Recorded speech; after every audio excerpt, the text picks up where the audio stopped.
I honestly believe this series is cursed.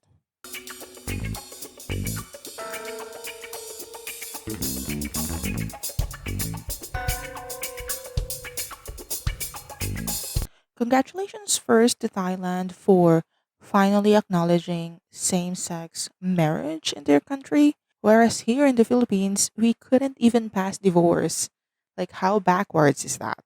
Something got me thinking, hear me out, okay? Do you know what we need in 2024? Firefighters in a BL series. We had a lot of chefs, we had police officers. Oh, what I need right now is a red blaring fire truck announcing the arrival of the next big red flag. Because apparently, red is the fandom's favorite color. And honestly, Timmy and Johnny would look really hot in coveralls and suspenders. Okay, enough yip yapping. My name is Nemu-chan. Welcome to my channel where we worship the gays, profess our undying devotion to the gay gods, the gay overlords. Consider subscribing it if that's your thing. I'm trying to build a cult following. The whole BL fandom is cultish anyway, with a very cult-like attitude. One of these cults is the fandom of addicted heroin. Johnny and Timmy. Most people remember this series fondly, so fondly that we look at it through rose-colored glasses, overlooking the fact that this is one of the most problematic series out there, like on the level of history obsessed. This came out in 2016, which is pretty early in BL standards. So, what do you expect? It got banned, but instead of fading into obscurity, it gained a cult following instead. A live version is about to come out, and I just watched the trailer. So we are going down memory lane because honestly, I kind of forgot how toxic the show is and how in the early days before BL blew up, we overlooked a lot. Like, how did Waterboy even got produced? I hate Waterboy so much. Anyways, there is, of course, already a lot of BLs even before 2016. But my god, the number of BL that came out in 2020 is staggering. Early BL recommendation, by the way. No Regret. It's from 2006. I mean, that's the title. No Regret. It's a Korean movie. One of the characters is a host, and the other is like Chaebol Rich. I really love that movie. Look it up. Going back to Addicted Heroin, no one expected that Addicted would be so popular. BL media is very niche and it's not exactly advertised in the mainstream unless you're in the right part of the internet. So the power that be in the mainland was shook, especially because of the fans that are shipping the main characters or the main actors off screen, and we couldn't have that. Like, mainland government can do a lot of things, but letting a gay series be popular is a stretch too far for them. How dare the gays want fame and popularity instead of bowing their heads, fading into obscurity, right? So after a month from release, it got banned and they released the last 3 episodes of the 15 episode series to international fans. Of course, the second season did not happen. Not only that, but Johnny and Timmy are not allowed to appear together publicly. Why? Because they might inspire gayness on straight people. That's sarcasm, just in case somebody missed it. This, of course, stunted their career for a while. Took a few years, but they came back and they're still active. And Timmy is as pretty as ever. Then came a Stay With Me, and Stay With Me solidified my belief that this series is cursed. Stay With Me is an iteration of the original series, still written by Chai Jidan. This one's tagged as bromance, though. Like, okay. The two main characters' relationship is not explicitly confirmed as romantic. This is also very popular, but thankfully the actors Asubin and Jongmin did not suffer any consequences for playing the roles inspired by Addicted. Because if anything happened to my son Jongmin, like I will be up in arms, honestly. Unfortunately, it followed the fate of the original with the cancellation of the most awaited second season. I don't think they even confirmed, like ever, that there's going to be a second. So, Addicted is adapted from the novel by Chai Jidan titled Are You Addicted? Like, even the title reminds me of History Obsessed, right? Okay, so the series revolves around the story of Guhai and Bailoyin. Guhai comes from a very wealthy background, but he's rebelling against his newly remarried father. His mother died when he was young, and he thinks his father was the cause of it.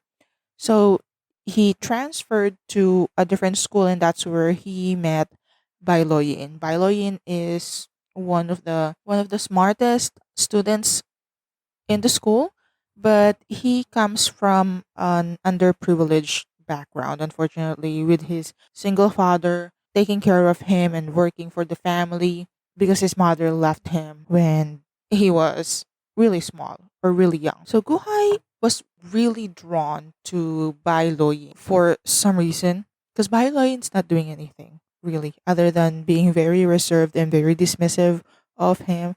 But I guess, when these guys or these gays get really attracted to other guys that ignores them or dismiss them. So it sparks Guhai's attention more whenever Bailoyin dismisses him or ignores him. So that's where most of this plot revolves around. I'm not going to go too much into details and hold your hand through it. Watch the series. It's on Huace YouTube channel. I'm going to link it down below. All the episodes are there. So, like I mentioned, a lot of people are very fond of this. It has a cult like following. Even 7 years. Is it 7 years? It's been a long time since this came out. And, like I've mentioned, the last three episodes of it even got banned and was only released to international fans through YouTube. But still, there's a lot of people that still discovers this and really thinks that it's a great series. And I really love this show as well. This came out before Sotos because this is from January 2016 and Sotos was August 2016, if I'm not mistaken. So before Soros, there was Addicted Heroin, and this just blew up internationally. But even in the midst of all of this adoration and this cult like following for this series, like I've mentioned, it's one of the most problematic storyline out there that you can find, and a lot of it gets glossed over because of the popularity of the show. So let me go through some of my misgivings about the show. The main one is the normalization of toxic relationships. The series portrays a relationship between the two main characters, Guhai and Bailoyin, that is often marked by aggression and manipulation on Guhai's part, and the lack of mutual respect for most of the time, honestly. This depiction can normalize very unhealthy abusive dynamics, presenting them as acceptable and even romantic. In multiple episodes, Guhai exhibits controlling and possessive behavior towards Bailoyin, often dictating who he can interact with and becoming excessively jealous without justification. This dynamic is framed as passionate and romantic rather than unhealthy and controlling, which is very disturbing to me. The next one is non consensual behavior, and this is honestly peppered throughout the show on different scenes. There are instances in the series where consent is not clearly established, and behaviors that could be considered sexual harassment or assault are shown without appropriate consequences. This can send harmful messages about importance of consent in relationships. In episode 8, Guhai constantly touching Bailoyin even though it is very evident that Bailoyin is so uncomfortable. Not to mention the kidnapping incident in a latter episode. I forgot which one. Portrayal of homosexuality.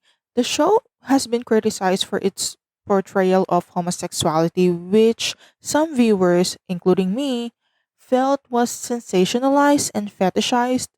Instead of providing a nuanced and respectful depiction of same sex relationships, the series often resorts to stereotypes and tropes that can perpetuate negative views towards queer individuals. Throughout the series, the relationship between the two male leads is often sexualized and fetishized, catering more to the female audience's fantasies than providing a realistic portrayal of a same sex relationship. These include scenes where the physical interactions are exaggerated for dramatic effect rather than natural development. And the characters often fall into rigid stereotypical roles, with one character, normally Guhai, being more dominant and the other, Bailoyin, being more the submissive one.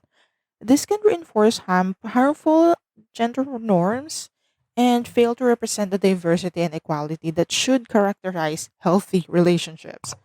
Guhai constantly takes on a dominant aggressive role. And this is evident in scenes like when Guhai forces Bailoyin to stay at his house or when he takes control in physical confrontations, reinforcing stereotypical roles within their relationship. And Guhai is just so aggressive throughout the show, even to Bailoyin. Physical violence is a recurring theme in the series, both within the relationship and in interactions with other characters. The frequent use of violence can desensitize viewers and normalize aggressive behavior as a means of resolving conflicts. There is a scene where Guhai gets into a physical fight with another student over Bailoyin. This use of violence is depicted as a demonstration of Guhai's love and protection rather than addressing the harmful nature of such behavior. Guhai almost killed that guy. And you're telling me that it's romantic? Like, right, whatever. Mental health issues are not adequately addressed as well or are portrayed in a superficial or insensitive manner. There are moments when the characters exhibit signs of emotional distress or trauma, but these issues are often glossed over or not given any depth that they deserve. For instance, Guhai's aggressive behavior is sometimes attributed to his troubled family background, but the show does not provide a nuanced exploration of his mental health.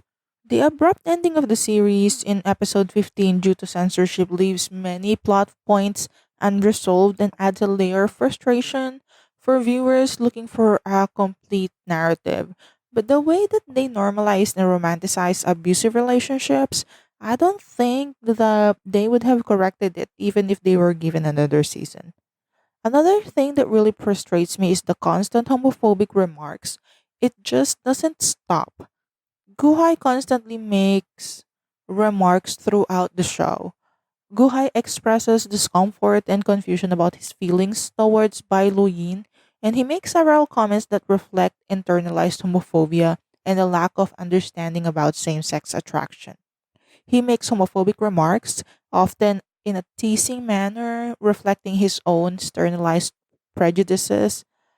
These comments, though intended as jokes, reinforce negative stereotypes and stigmatize same sex attraction. The series reflects broader societal attitudes toward homosexuality in China, where same sex relationships are often stigmatized. This is seen in various scenes where characters express disbelief or ridicule when discussing the possibility of two men being in a relationship, perpetuating the idea that such relationships are abnormal or unacceptable. Look, I am really fond of this show, but I'm not blind to its shortcomings. I hope that the new adaptation does not fall back into the same stereotypes. There are ways to use this trope without making it toxic. And honestly, I just hope they finish the season without anything going wrong.